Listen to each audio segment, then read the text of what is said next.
College തുറന്നപ്പോ തന്നെ മഴയും പെയ്ത് എന്റെ പുതിയ കൂടെ എടുക്കാനും പറ്റി. നീ കോളേജിൽ പോവല്ലേ? ഓടി കോളേജിൽ പോണ. ഭയങ്കര മഴയല്ലേടി, ഞാൻ റെയിൻകോട്ടിലാണ് വന്നത്. എന്തായാലും സൂപ്പർ സാധനം ഓടി. ഈ നശിച്ച മഴയത്ത് എങ്ങനെയാണോ കോളേജിൽ പോണ? കുട പോലും ഇല്ല. അയ്യോ, എന്റെ ക്ലാസ്സിൽ പഠിക്കുന്ന അനഘയെ മുന്നേലേ പോന്ന. ഡീ നിനക്കിപ്പോ ഒരു പണി വരുമല്ലോ, നിന്റെ കൊടയെ കയറാനാണ് അവളായിരുന്നു വിളിക്കുന്നത്. അയ്യമ്മ, ഇപ്പൊ ഞാൻ എന്റെ കൊടയെ കെട്ടി തരാം. ഒന്നാമത് ആ കൊച്ചിനെ എനിക്ക് കണ്ണെടുത്ത കണ്ടുകൂടാ. ഡീ ഓ ശല്യം കിടന്ന് വിളിക്കുന്നു. മൈൻഡ് ചെയ്ത് പോകാ. നീ മനഃപൂർവ്വം കൊണ്ടുപോകാത്തതാണ്. വിളി കേട്ടിട്ട് മൈൻഡ് ചെയ്യാതെ പൊയ്ക്കളഞ്ഞല്ല.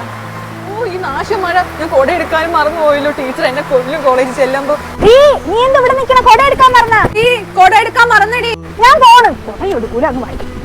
ഞാൻ ഇങ്ങനെ പോ. അനഘയല്ലേ അവിടെ നിൽക്കുന്ന? നീ അവിടെ നനയാണല്ലോ. ഡീ നീ വരുന്നാ? ഡീ നീ വാ, ഇല്ലെങ്കിൽ ക്ലാസ്സിലെത്താൻ ലേറ്റ് ആവും. എങ്കിൽ ഞാൻ വരണടി. അന്ന് ഞാനേ നീ വിളിച്ചത് കേട്ടില്ല, അതുകൊണ്ടാണ് ഞാൻ കൊടയെ കേട്ടാത്തത് കേട്ടാ. വേറെ ഒന്നും തോന്നല്ലേ. എനിക്ക് മനസ്സിലായി.